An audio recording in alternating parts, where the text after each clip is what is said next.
Hi guys, Jimmy here. The iRacing Bathurst 12R is just around the corner, and I've spent the last few days since the initial iRacing BOP was launched putting together this guide, that we will call it I suppose, of all the GT3 cars and how they shape up around Mount Panorama.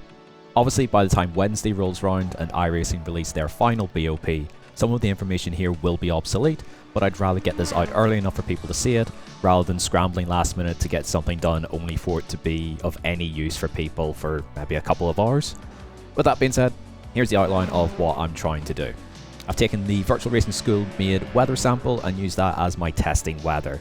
And the reason for that is primarily because I covered the Acura and Porsche data packs on there, and it saved me running even more stints than what I've already done. This video, it should be stressed, is not affiliated with them in any way. My focus, given that this is a 12-hour event and not a sprint series, is to focus on a stint average rather than just one fast lap time, though that will come into it slightly.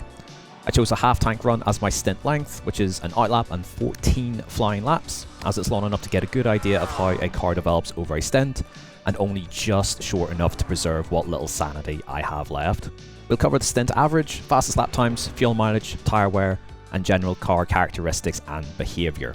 Fuel mileage has importance particularly in the higher splits, as to make it to the top of the hour and to save a late splash at the end, you'll most likely need to run a 29 lap stint throughout the race.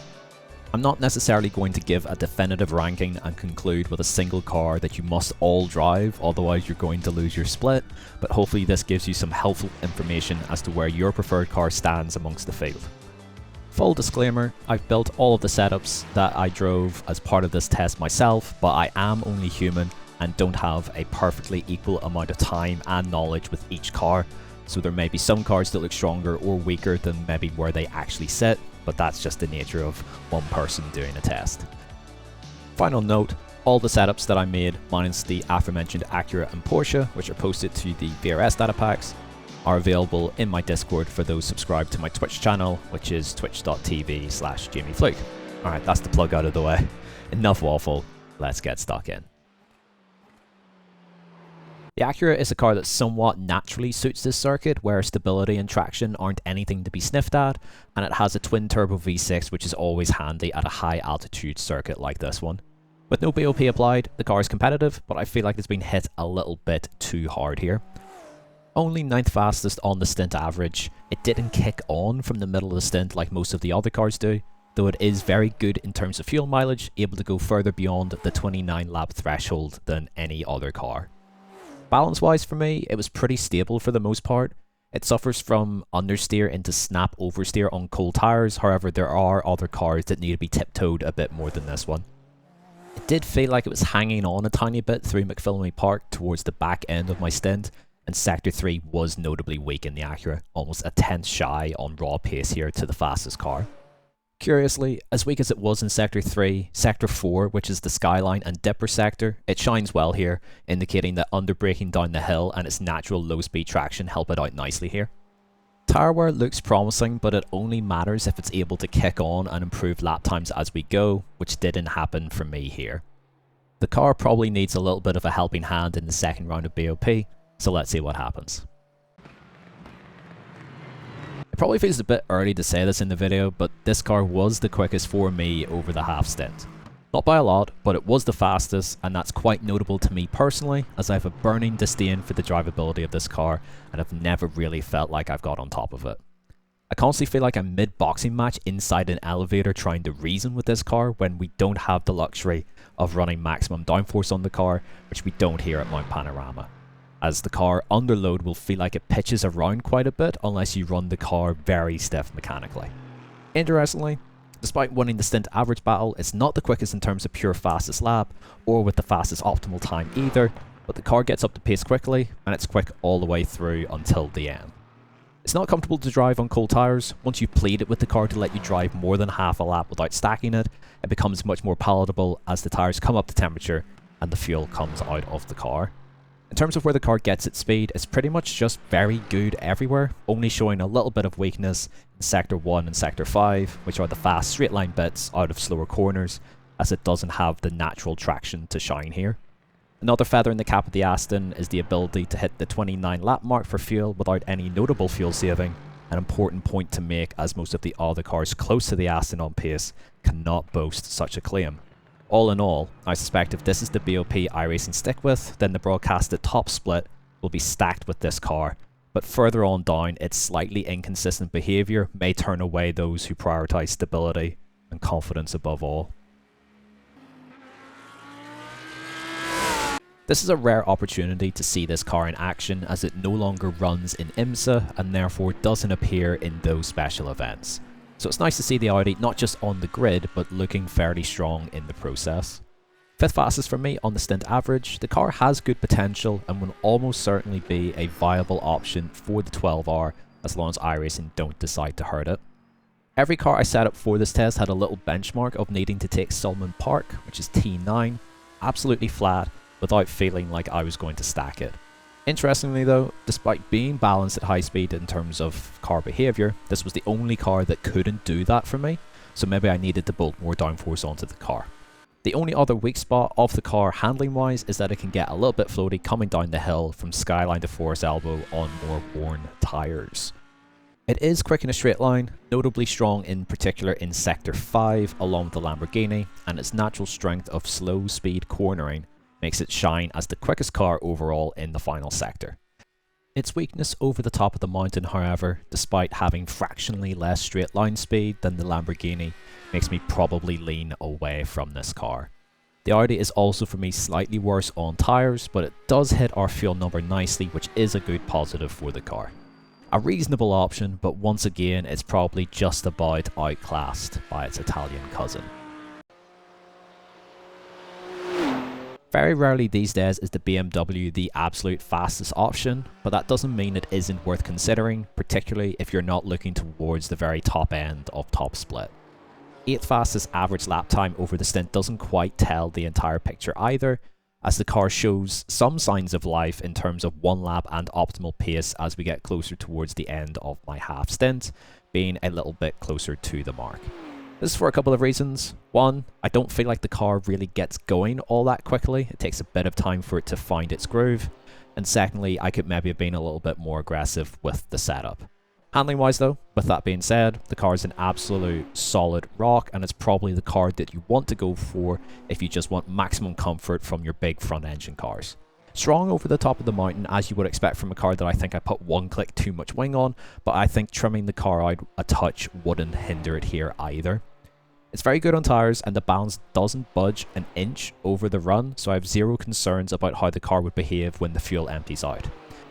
It's not the fastest car in terms of top speed, but it can pull quite nicely coming down the hill, so it's not outclassed badly here. The main sticking point though is that it will require fuel saving to get it to 29 laps, but I think if your priority is to have a fun time getting a car to the finish of this race and you're not too worried about the fine details like fuel mileage and stint average pace, then there's absolutely nothing wrong with picking this car. I'm going to have to be blunt here. As much as I love this car, it absolutely does not work well around here. The slowest of all cars on the stint average, slowest best lap, slowest optimal lap. It pains me because I had so much joy driving this car for the Suzuka 1000 kilometers back at the end of last year, but I just don't see where this car is going to get the lap time from. It doesn't have any standout weaknesses as such. It's not the slowest in any one sector, but it's not far from it in most of the sectors, so I can't really recommend it. It probably needs all of its ballast taken out to get itself properly in the mix again, and then it also needs a helping hand with fuel, as in my hands it had the worst fuel mileage of any car. I can give it one small area of praise, and that is it's not a terribly hard car to drive, and in fact it fires its tyres up better than any other car, so it may qualify fairly well. If you run this car, you're playing iRacing on hard mode. Good luck if you do go with this car. Ferrari is another car with a twin turbo to help it up the mountain at this high altitude circuit, and is a natural fit around here with it being largely a stable option that responds fairly well to some downforce being taken off. It's a really competitive option, primarily with how incredibly easy I found it to drive while still being pretty fast. Second fastest stint time, whilst having only the 5th fastest hot lap, indicates that it shines through consistency more than anything else. That's reflected in my opinion of the setup I put together. I actually feel there's a little bit more from this car that I wasn't quite able to unlock. It's a really solid all-rounder, no glaring weaknesses in terms of performance, and a strong over the top of the mountain despite being very comfortable here. I didn't feel that I had to reach that far to get speed from that 3rd sector. Outside of a tiny bit of understeer through T2 and a bit of entry oversteer into T3, which I think could easily be dialed out, I had zero issues with the behaviour of the car. There are some drawbacks. It's a little bit heavy on tyre wear. There are plenty of better options when it comes to that, but the big one is that it's with the Corvette as the worst car on fuel, and would require significant fuel saving to make it to 29 laps. If iRacing adjusts this to make it even at least competitive with the other cars, then I reckon it will be a really good option. But it's missing a lot on that fuel number, and so the average pace would likely dip to make up for it. It's still a car I would keep in mind with to race, but it depends very much on what iRacing do.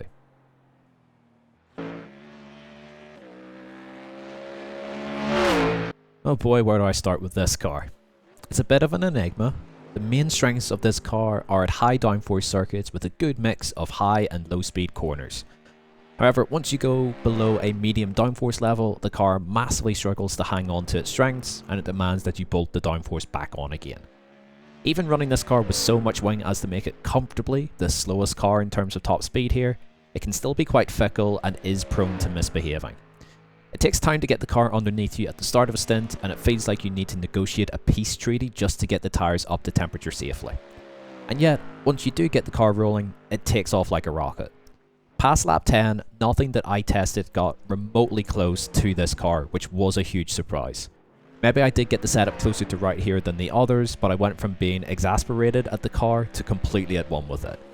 Once I could truly attack over the top of the mountain, the speed came to me, and it's comfortably the fastest car through that sector once it's fully firing. With the fastest overall lap and fastest optimal lap, and by quite some margin as well, you would think that it would be the fastest over the stint. However, because of its inconsistent start, it surprisingly only ends up as the 3rd fastest at the half stint mark. I suspect it would change that given another 14 laps to work with if it kept going at that rate. There's a bit of a split between front and rear tyre wear, but not so much to concern me. It's in line with the Aston in this regard. It's not perfect with the fuel number, but some light fuel saving would get you to 29 laps, so also, once again, I'm not concerned here. It's a great option, but maybe not if you value stability in the opening couple of laps. I could almost copy and paste from the Audi part, but I'll give it the time it deserves. It has bucket loads of potential and will probably be in and amongst things when it comes to race day. 4th fastest on the stint average, and that's despite making quite a few errors over the course of my run. It's the quickest car in terms of top speed and has the best sector 5 of any car. It's the 3rd fastest when it comes to optimal lap time, so that means that it's got a lot going for it. It doesn't have any glaringly weak sectors or performance points that give me any cause for concern, and in terms of how it stacks up versus the Audi, it actually fares pretty well. This, unlike the Audi, is strong enough over the top of the mountain and doesn't lose out versus the rest of class here.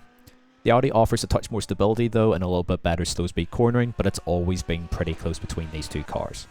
It's good on tyre wear, though ideally I would tidy up that front to rear split a little bit, as it did get a little bit twitchy coming down the mountain as the tyres wore out a little bit more. It's great on fuel mileage, sharing 2nd place with the Audi on that front as well, so most of the news here is pretty good. I feel there's a tiny bit more upside to this car than the Audi. It just needs to be tamed a little bit and given a tiny bit more stability from me, and the performance can be allowed to shine from there. This car is probably the one in class that I have the least overall knowledge and experience with. I think I've only ever raced it once in an official before. I've never set the car up from scratch before, and never really put any significant time into it.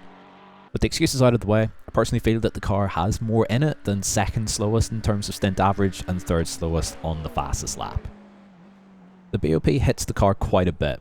It does need the -2% power to bring it into line down the straights, otherwise it would have been overly quick versus the rest of the class. I probably lack some setup noise with this car to give it the 210s it's missing versus the fastest cars, and I don't think it's unreasonable to suggest that it is actually capable of that.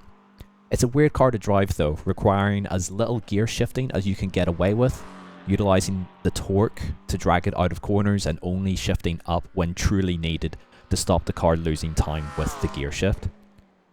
Balance wise though, the car is pretty stable, but it inherently lacks traction, which makes it a bit quirky to drive through the cutting in particular.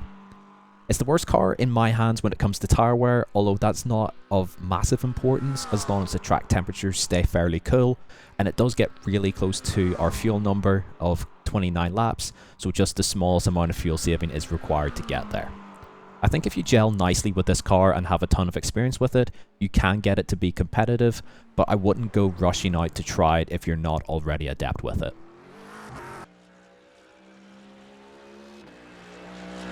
This falls into a similar category for me as the BMW, with both cars ending up doing broadly the same things at the same pace, which did surprise me as usually I find the Mercedes to be a livelier car.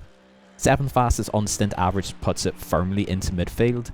I think some part of that is trying for the first time in years to set this car up in a lower downforce configuration. This isn't a known strong circuit for the car, it's generally at its best when in a maximum downforce configuration, as when we take some downforce off, usually the Aston reigns supreme as the front engine option that holds its performance the best. The car for me felt a little bit flat. I felt I could rag it almost everywhere and the car wouldn't budge, so it's not a bad thing that it's safe, but I can tell there's a bit more raw performance out of it. Every corner felt very comfortable, and at no point did I feel that the car was going to step out of line. In hindsight, maybe I could have been more aggressive with the setup.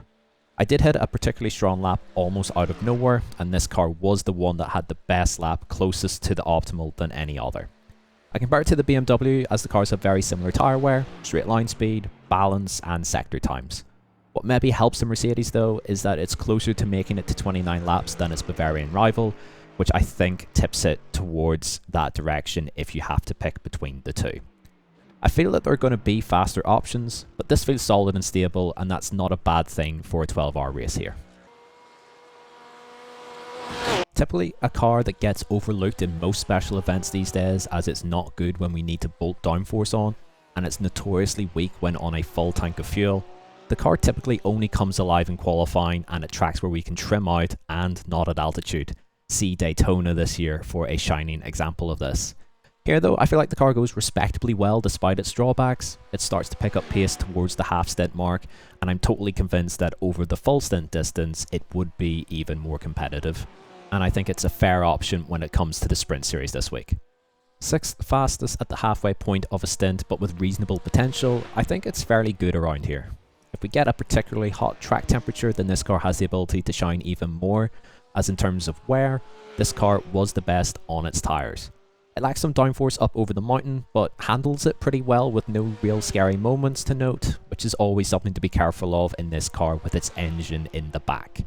It's pretty close to the fuel number 2 and is less prone to wild behaviour on cold tyres than most, which I think is a large part as to why it's the most popular GT3 by quite some margin as well, for the masses who don't care that much for balance of performance.